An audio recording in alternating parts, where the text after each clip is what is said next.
हम सब जानते हैं कि दुनिया में सबसे तेज रफ्तार प्रकाश की होती है। जितनी तेजी से प्रकाश दूरी तय करता है, कोई और चीज उस रफ्तार को छू तक नहीं सकती। तो आइए दोस्तों जानते हैं इस वीडियो में कि क्या प्रकाश से भी ज्यादा तेज गति कोई वस्तु प्राप्त कर सकती है। साल 2011 में स्विस वैज्ञानिक एंटोनियो ने दुनिया को चौंका दिया था। एंटोनियो ने दावा किया था कि न्यूट्रॉन नाम के कुछ कणों ने प्रकाश से भी तेज रफ्तार से दूरी तय की है। एंटोनियो और उसके 160 दूसरे वैज्ञानिक बर्न यूनिवर्सिटी में ओपेरा प्रोजेक्ट पर काम कर रहे थे। आइंस्टाइन की थ्योरी ऑफ रिलेटिविटी के मुताबिक ऐसा मुमकिन ही नहीं कि कोई और चीज प्रकाश से तेज चाल से दूरी तय कर सके। अगर ऐसा होता है तो भौतिक विज्ञान के कई नियमों को बदलना होगा। हालांकि एंटोनियो और उसके साथियों को अपने दावे पर काफी भरोसा था, अगर उन्हें इस बात का एतबार नहीं था कि उनके प्रयोग के नतीजे एकदम सही थे। वो तो कुछ और वैज्ञानिकों से मदद मांग रहे थे कि उनके प्रयोग के नतीजे समझा सके। आखिर में पाया गया कि ओपेरा प्रोजेक्ट के नतीजे गलत थे।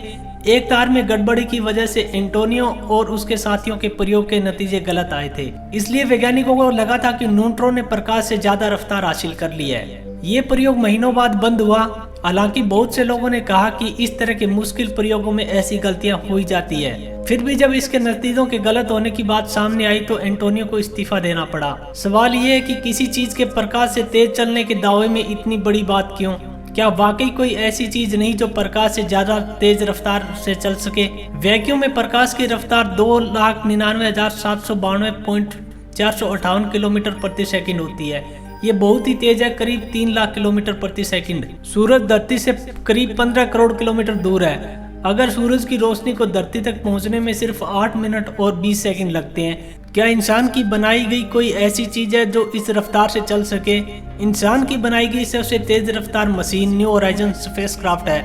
ये अभी हाल ही में प्लूटो और सेरोन ग्रहों के पास से गुजरा है। इसकी रफ्तार 16 किलोमीटर प्रति सेकंड है। कहाँ तो प्रकाश की 3 लाख किलोमीटर प्रति सेकंड की रफ्तार और कहाँ 16 किलोमीटर प्रति सेकंड, कोई मुकाबला ही नहीं है। हालांकि इंसान ने कुछ पार्टिकल ऐसे बनाए हैं जो काफी तेज चलते हैं। वैसे कुछ लोग सोचते होंगे कि किसी चीज पर ज्यादा जोर लगाकर उसे तेज रफ्तार से चलाया जा सकता है, मगर ऐसा मुमकिन नहीं है। प्रकाश फोटोन से बनता है जो इलेक्ट्रॉन के मुकाबले ज्यादा तेजी से चल सकते हैं। आखिर इलेक्ट्रॉन ऐसी रफ्तार क्यों नहीं हासिल कर सकते? मेलबर्न यूनिवर्सिटी के वैज्ञानिक रोजर रसूल इसकी वजह बताते हैं।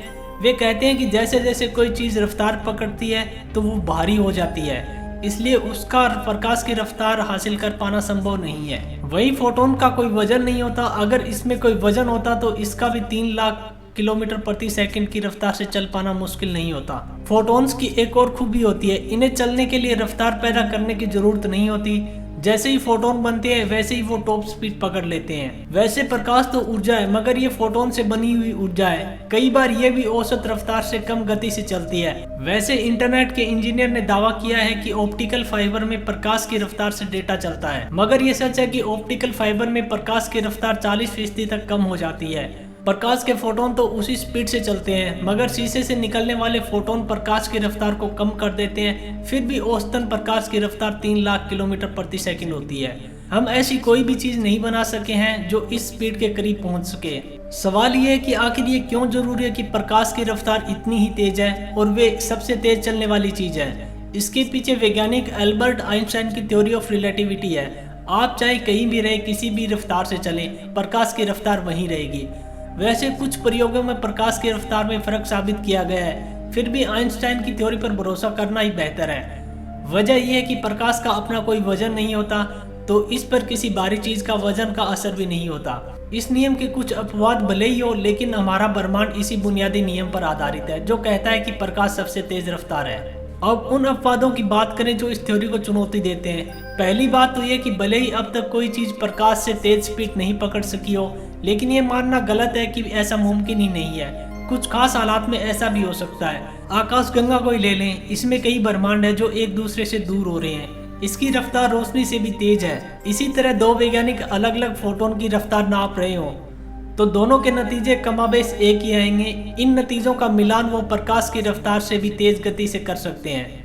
ऐसा हुआ तो इसका मतलब ये है कि दोनों ने संदेश प्रकाश से भी ज्यादा तेज रफ्तार से भेजे हों। थ्योरी ऑफ रिलेटिविटी यहाँ गलत साबित होती है। एक और तरीका है जिसमें प्रकाश से तेज रफ्तार हासिल की जा सकती है। ये है अंतरिक्ष में ब्रह्मांड के एक हिस्से से दूसरे में जाने का शॉर्टकट अपनाकर। दूरी और समय के नियमों को गच्चा देकर ऐसा किया जा सकता है। अमेरिका की टेक्सास की बोलार यूनिवर्सिटी के वैज्ञानिक जेरोल्ड क्लेयर ने एक ऐसा तजुर्बा किया था। क्लीवर का दावा था कि आगे चलकर हम ऐसा अंतरिक्ष यान बना सकते हैं जो प्रकाश से भी ज्यादा तेज रफ्तार से चल सकेगा, मगर ये कैसे मुमकिन होगा ये वो भी नहीं बता पाए। कुल मिलाकर प्रकाश से भी तेज रफ्तार हासिल करना अभी तक मुमकिन नहीं है। रेडियो तरंगे या इंटरनेट की तरंगे इंसान की ही बनाई हुई तकनीक है, इनके जरिए प्रकाश के बराबर रफ्तार हासिल की गई है। वैज्ञानिक कहते हैं कि ब्रह्मांड में प्रकाश संदेश वाहक है जो यहाँ का संदेशा वहाँ पहुँचाता है। जैसे कि मोबाइल से निकले फोटोन आपको फोन पर बात करने में मददगार होते हैं। ये धरती पर जिंदगी का जरिया है, लोगों के बात करने का जरिया है। आप कहीं भी हो, प्रकाश की रफ्तार एक जैसी ही रहेगी। वैसे भी ये रफ्तार इतनी है कि इससे तेज भला कौन भाग सकता है। तो दोस्तों, उम्मीद करता हूँ वीडियो में दी गई जानकारी आपको अच्छी लगी होगी। वीडियो पसंद आया तो चैनल को सब्सक्राइब जरूर करें। वीडियो देखने के लिए आपका बहुत बहुत धन्यवाद।